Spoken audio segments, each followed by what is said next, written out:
नाज़रीन, मैं हूँ राजा आतिफ ज़ुल्फ़िकार और आप देख रहे हैं RZ ऑफिशियल। नाज़रीन, आप देख रहे हैं कि गुज़श्ता 2-3 दिनों से पाकिस्तान की सियासत में बहुत गर्मा गर्मी है और इस वक्त जो फ़रीक़ैन हैं सियासत में वो बहुत भरपूर किस्म का इस्तेमाल कर रहे हैं मीडिया का, सोशल मीडिया का, और इसमें अब बहुत सारे फ़रीक़ जो हैं वो कूद पड़े हैं और बहुत सारे हथियार और हरबे जो हैं वो इसमें इस्तेमाल की जा रहे हैं। इसका आगाज़ उस वक्त हुआ जब मियां नवाज़ शरीफ की तकीर ने ऑल पार्टीज़ कॉन्फ्रेंस, जो है कि एक मामूल की कॉन्फ्रेंस पाकिस्तान की सियासत में समझी जाती है, उसको पूरी ऑल पार्टीज़ की कॉन्फ्रेंस और उसके एलामिया एक तरफ रह गया और मियां नवाज़ शरीफ की तकीर ने उस ऑल पार्टीज़ कॉन्फ्रेंस को जो है वो डोमिनेट किया। उसके बाद कुछ वक्त खामोशी रही और उससे अगले दिन शाम को जनाब शेख रशीद अहमद जो वफाकी वज़ीर रेलवे हैं, उन्होंने एक हल्की सी खबर दी कि जी वो कुछ मुलाकात हुई है आर्मी चीफ से अपोजिशन के रहनुमाओं की, और उन्होंने ऐसा तासुर देने की कोशिश की कि ये मुलाकात जो है वो सिर्फ अपोजिशन के लोगों ने जाके की है। लेकिन उस वक्त तो थोड़ा सा मामला खुला कि जब मौलाना सिराजुल हक ने अगले दिन एक टीवी प्रोग्राम में बताया कि जी उस मुलाकात में सिर्फ अपोजिशन या मियां नवाज़ शरीफ के लोग नहीं थे, बल्कि उसमें तो पाकिस्तान की पार्लियामेंट के में जितने भी नुमाइंदे हैं वो तकरीबन सारी जमातें उसमें मौजूद थी। उसमें वफाकी वज़रा मौजूद थे, उसमें स्पीकर मौजूद थे, उसमें आज़ाद कश्मीर के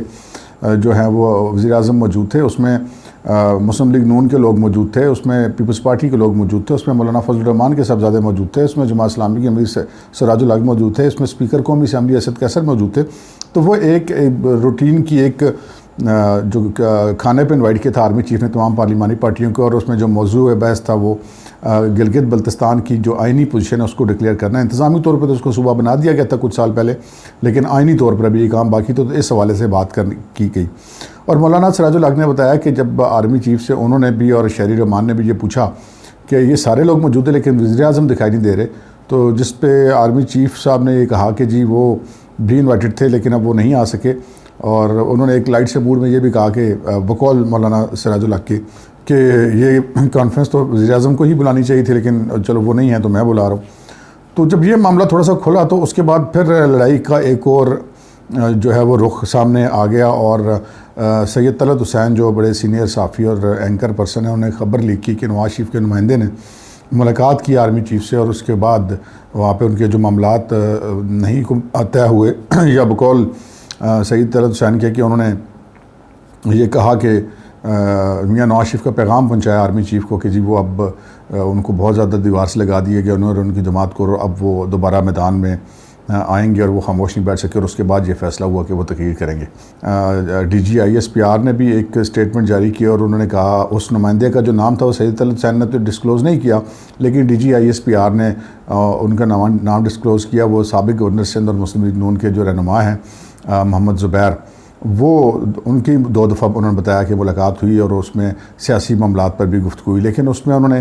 DG ISPR ने ये बिल्कुल उसमें वाज़ेह नहीं किया कि ये मुलाकात जो है वो उसमें उन्होंने कोई उनसे रिलीफ मांगा या नहीं मांगा। और उसके बाद जब मोहम्मद ज़ुबैर से मीडिया में जब बातचीत हुई तो मोहम्मद ज़ुबैर ने कहा कि वो उनके ज़ाती तल्लुकात हैं आर्मी चीफ साहब से गुज़श्ता 40 साल से, और वो उनसे मिलने के लिए गए थे, और पहले एक दफ़ा गए और फिर दूसरी दफ़ा गए, और वहाँ पे जो दूसरी मुलाकात है उसमें DG ISI भी मौजूद थे, और उन्होंने कहा कि आप उन्होंने कहा चूँकि मैं सियासतदान हूँ तो जब कहीं जाता हूँ तो लोग मुझसे सियासत पे बात करते हैं, तो वहाँ पे सियासत पे भी बात हुई। तो उसमें जब उन्होंने कहा कि आपकी क्या डिमांड है या क्या मुतालबा है, DG ISI ने सेकंड मुलाकात में उनसे पूछा, तो उन्होंने कहा कि जी हमारा तो कोई मुतालबा नहीं है, अलबत्ता ये है कि जी अब मियां नवाज़ शरीफ करने जा रहे हैं कि अब वो अपनी खामोशी को तोड़ेंगे। लेकिन उसके बाद फिर दोबारा जब शेख रशीद अहमद साहब से रब्ते किए गए मुख्तलिफ मीडिया हाउसेस की तरफ से, तो जो गुज़श्ता शब थी उसमें उन्होंने शाह ज़ेब खानज़ादा के प्रोग्राम में ख़ासा एग्रेसिव रवैया इख्तियार किया, और उन्होंने कि बाकायदा ये कहा कि जी उनके पास तो और भी बहुत सारी मुलाकातों की इतलात हैं, और वो भी जो उन्होंने ये लफ्ज़ इस्तेमाल किया कि मैं तो बीच चुराए के हंडिया फोड़ दूँगा। और उन्होंने कहा कि जी मैंने ISPR में फ़ोन करके उनको बताया है कि जी मैं अब मुझ पर दबाव है और मैं मज़ीद लोगों के नाम डिस्क्लोज़ करूँगा, तो जिस पर उन्होंने कहा कि मुझे अभी तक उनकी तरफ से इजाज़त नहीं मिली। लेकिन उसके साथ ही उन्होंने जो है वो काफ़ी ज़्यादा एग्रेसिव रवैया इख्तियार किया, और उन्होंने यहाँ तक कहा कि जी जो फ़ौज है और फ़ौज जमहूरियत को साथ लेकर चलना चाहती है, और जो उसके रास्ते में रुकावट डालेगा उसको वो उन्होंने कुछ ऐसे अल्फाज इस्तेमाल किए कि जी वो बाद में पछताएंगे और वो उनको वो कान पकड़ेंगे और मुर्गा बन के कान पकड़ेंगे, कुछ इस किस्म की धमकियाँ मेज़ उन्होंने काफ़ी उसमें गुफ्तगू की। इसी दौरान आपने देखा कि इन्हीं 1-2 दिनों के दौरान शहबाज शरीफ साहब ने भी एक प्रेस कॉन्फ्रेंस की और बिलावल भुट्टो साहब ने भी एक प्रेस कॉन्फ्रेंस की, और उसके साथ साथ जो हुकूमती नुमाइंदे हैं मिर्ज़ा शहजाद अकबर मुशीरत साहब, उन्होंने भी स्टेटमेंट्स दिए, फ़याज़ुल हसन चौहान ने भी स्टेटमेंट्स दिए, और ये काफ़ी मामला जो है वो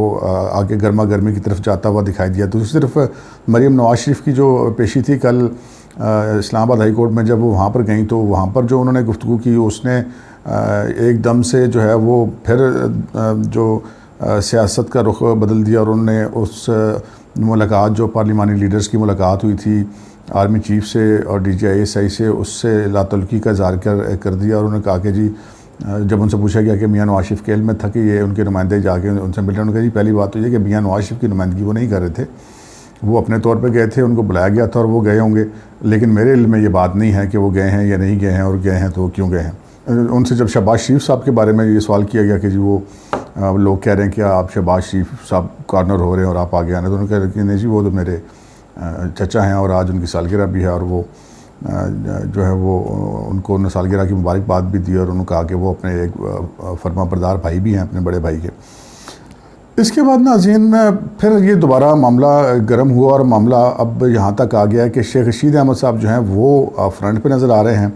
और जबकि हुकूमत अमूमी तौर पे बैक फुट पे चली गई है, और प्राइम मिनिस्टर तो इस सारी कहानी में कहीं पे दिखाई नहीं दे रहे। आपने देखा कि प्राइम मिनिस्टर ना सिर्फ इस वक्त जबकि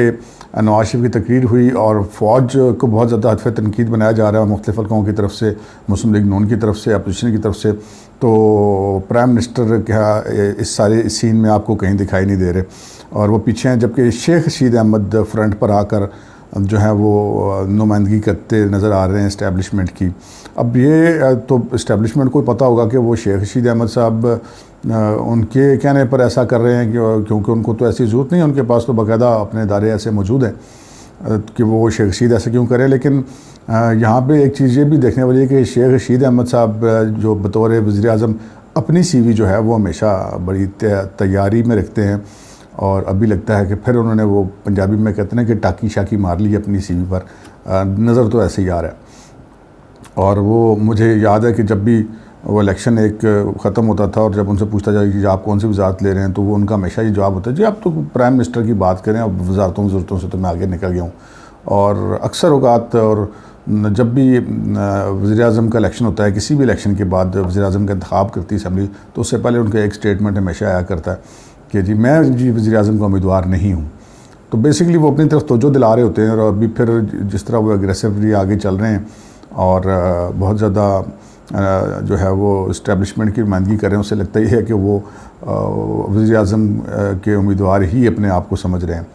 बहरहाल ये उनका मामला था। अब एक थोड़ी सी बात यह है कि आज जब ये जो सारी मीडिया वारफेयर चल रहा है, इसमें शहबाज शरीफ साहब का किरदार बड़ा दिलचस्प है। किरदार उनके एंड से दिलचस्प नहीं है, उनके मुखालफिन के एंड से दिलचस्प है कि ये शहबाज शरीफ से गुज़श्ता कई दिहाइयों से एक संग दिल महबूब का किरदार अदा कर रहे हैं नवाज शरीफ के मुखालफिन के लिए। अब परवेज़ मुशर्रफ साहब के दौर में भी, उससे पहले बेनज़ीर भुट्टो साहबा के दौर में भी, और उसके बाद पीपल्स पार्टी के दौर में, और अब हमेशा से शहबाज शरीफ को ऐसी ऑफ़र्स होती हैं कि जी वो नवाज शरीफ के साथ कोई बेवफाई करें, लेकिन आज तक तो उन्होंने नहीं की। और अगरचे कि वो जब भी चाहते वो वज़ीर-ए-आज़म बन सकते थे। अभी भी आप देखें कि हमें ऐसा लगता है कि जी शहबाज शरीफ की सियासत बचाने की जो सबसे ज़्यादा फ़िक्र है वो तहरीक इंसाफ को है या फिर शेख रशीद को है। तो ऐसे लगता है कि वही उनको मशवरे देते हैं कि वो आप मरियम आपकी सियासत को मरवा देगी, आपकी सियासत को ख़राब कर रहे हैं, और ये शहबाज शरीफ को यूँ कर रहे हैं। वो आज भी आपने देखा गुज़श्ता रोज़ शहजाद अकबर ने भी कहा कि जी वो मरियम ने तो जो सालगिरह के दिन अपने चचा को नुकसान पहुंचाया सियासी तौर पर, यानी कि पूरी कोशिश होती है कि शहबाज शरीफ को किसी तरीके से उकसाया जाए। लेकिन शहबाज शरीफ बहरहाल पत्थर दिल महबूब की तरह डटे हुए हैं, और ये फ़याज़ुल हसन चौहान हों, शहजाद अकबर हों, डॉक्टर शहबाज गुल हों, चाहे कोई और शिबली फराज हों, चाहे शेख रशीद हों, कोई भी कुछ भी कहता रहे, कोई भी उनके ऊपर मंतर वंतर पड़ता रहे, तो वो जो शहबाज शरीफ के ऊपर उसका कोई असर नहीं होता। अलबत्ता शहबाज शरीफ साहब के साथ जितनी हमदर्दी हमेशा नवाज शरीफ साहब के मुखालफिन को रही है, और अब जो बेचारे वो इस सारी सिनेरियो में भी वो शहबाज शरीफ कर रहे हैं, तो शहबाज शरीफ को कम से कम इतना तो ज़रूर करना चाहिए कि वो इन तमाम लोग जो उनके अंडर दी इन्वर्टेड कॉमर्स खैर ख्वाह हैं, उनको शुक्रिया के तौर पे एक एक फूलों का गुलदस्ता ही भिजवा दें। आज का प्रोग्राम इतना ही। अगर आपको प्रोग्राम पसंद आया तो इस हमारे चैनल को सब्सक्राइब कीजिए।